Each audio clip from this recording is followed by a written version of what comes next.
Welcome back to my channel. My name is Jocelyn, and for today's topic, I'm going to discuss the latest travel restrictions for foreign tourists under the visa-free privileges of EO or Executive Order number 408. Here are the latest immigration entry requirements.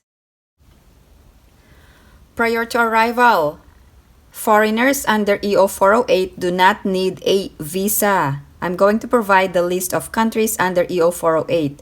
If you don't see your country, you will need an entry exemption document and a 9A visa. You must have a passport valid for at least 6 months at the time of your arrival. Second requirement, you must have a return or onward ticket. The return ticket or onward ticket for non-visa required countries must be within 30 days. This is an important requirement. Otherwise, you will be denied entry. You must always have a return ticket.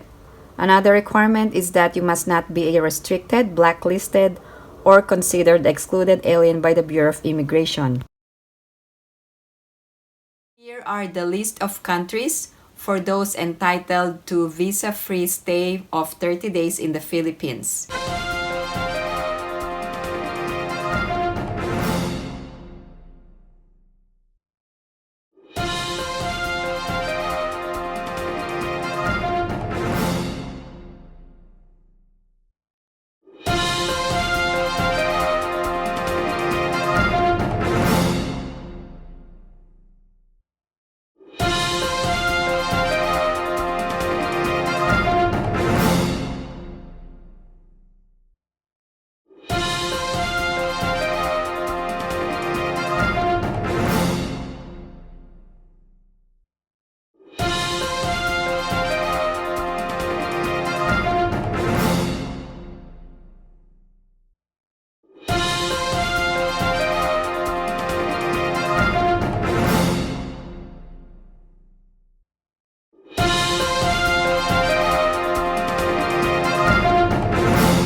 Let me provide the latest travel requirements.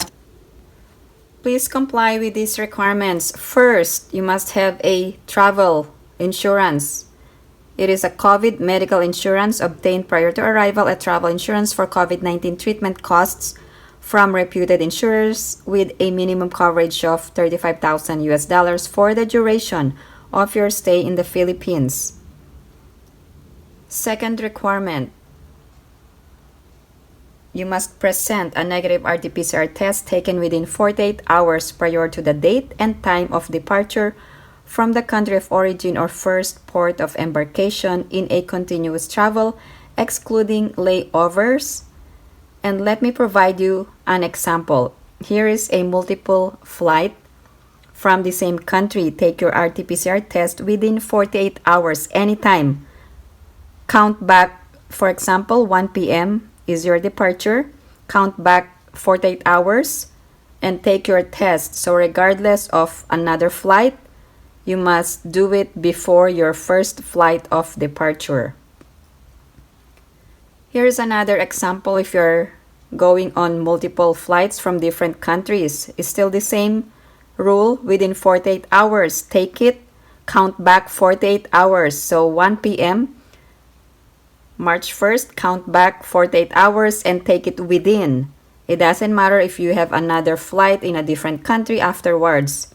So this is the actual requirement. Another important requirement is that you must provide proof of vaccination. If you are unvaccinated, you will be denied entry. You must only present one of the following options, either the yellow card or WHO approved ICV, or VaxCert PH if you are vaccinated in the Philippines, or the third one, national or state digital certificate or a printed copy which has accepted reciprocal arrangement. The last one is other proofs of vaccination permitted by the IATF, but there's no other information provided. Passengers from the US do not need to present World Health Organization ICV or the yellow card. The Philippine government just updated the specific countries. Also, passengers from the US can present the CDC card as a stand-alone proof of vaccination, and it is acceptable under the third option. There's an updated acceptable national or digital proof of vaccination, so this means you can present a printed copy. You can use this vaccination certificate during arrival and also for interzonal or interzonal movement.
The fourth requirement is to fill out the One Health Pass within 3 days before travel and get the transaction number.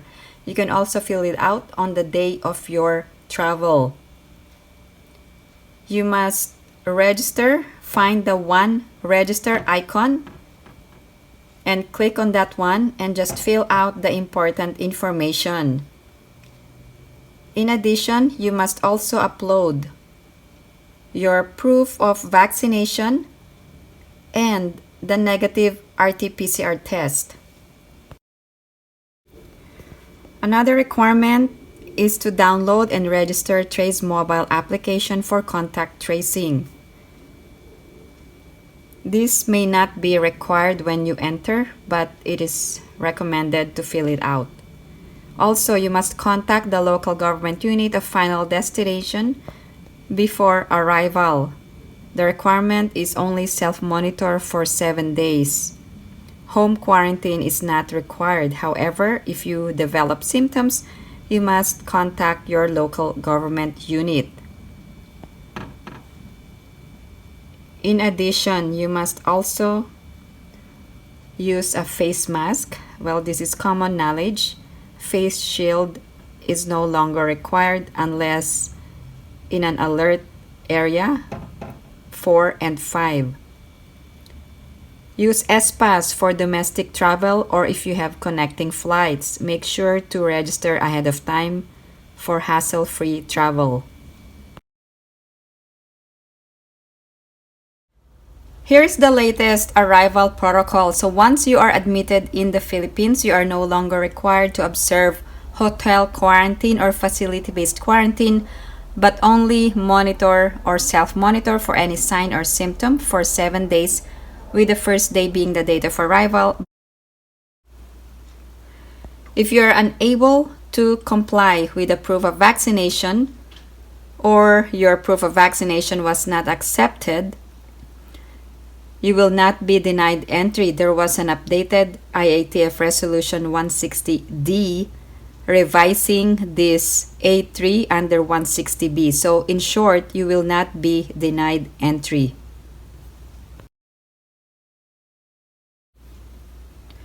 If your proof of vaccination is not acceptable, you will have to undergo facility-based quarantine for 5 days, and then the testing will be on the 5th day. You will have to undergo home quarantine after your facility-based quarantine, and you will have to do that until your 14th day of arrival. Now, the local government unit of destination and the Barangay Health Emergency Response Team, they are tasked to monitor those arriving passengers undergoing home quarantine. Let me also discuss the visa extension if you are planning to stay in the Philippines for more than 30 days. And this is only applicable for visa-free nationals under EO 408. Let's talk about the allowable extensions. First scenario, before expiration of visa for non-visa required or visa required. You only need to pay the fees, nothing more and nothing less, and you need to do it before expiration. However, if after the expiration of visa for non-visa required or visa required, you must pay the fines, pay the fees including arrears. Also, you must secure the necessary clearance for you to stay in the Philippines. For all visa required or non-visa required entry, can you extend the visa and pay the extension fee before arrival in the Philippines? The answer is no. You must be in the Philippines to do the extension. You must visit the nearest Bureau of Immigration office to pay and extend your visa. For those who are vaccinated, walk-ins are allowed. And for those unvaccinated, you must secure an online appointment. This is based on the Bureau of Immigration memorandum regarding serving their clients. Let's talk about the allowable extensions. Foreigners admitted under 9A visa or EO 408 for visa-free countries may extend their authorized stay every 2 months for a total stay of not more than 24 months for visa required and 36 months for non-visa required nationals. So 36 months or 3 years for those visa-free countries. These foreign nationals who are included under EO 408, so meaning to say, a visa is not required for 30 days. However, for foreign nationals who intend to stay more than 30 days for purposes other than tourism or leisure, will be required to secure an EED.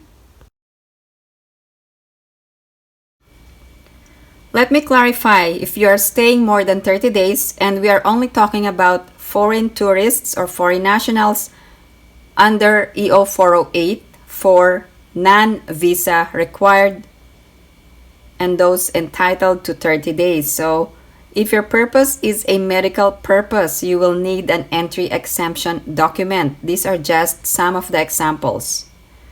Also, if you are going to establish a business. In addition, if you are getting married, this is not considered tourism as well. You will need an entry exemption document. If you are going to study, you will need an entry exemption document. Also for those who intend to work. In addition, if you plan to retire, that is not considered tourism as well. Also, if you wanted to live permanently in the Philippines. If you are a foreign tourist under the visa-free privileges, please share in the comments section below if you were able to enter the Philippines hassle-free. I would really appreciate it. Any other questions or comments, please post them down below and I will get back to you as soon as I can. Thank you guys for supporting my channel. And if you haven't liked this video, please give it a big thumbs up. And if you haven't subscribed to my channel, please subscribe and hit that notification bell. I always welcome new subscribers. Thank you guys for supporting my channel. I hope everyone is staying safe and have a great day.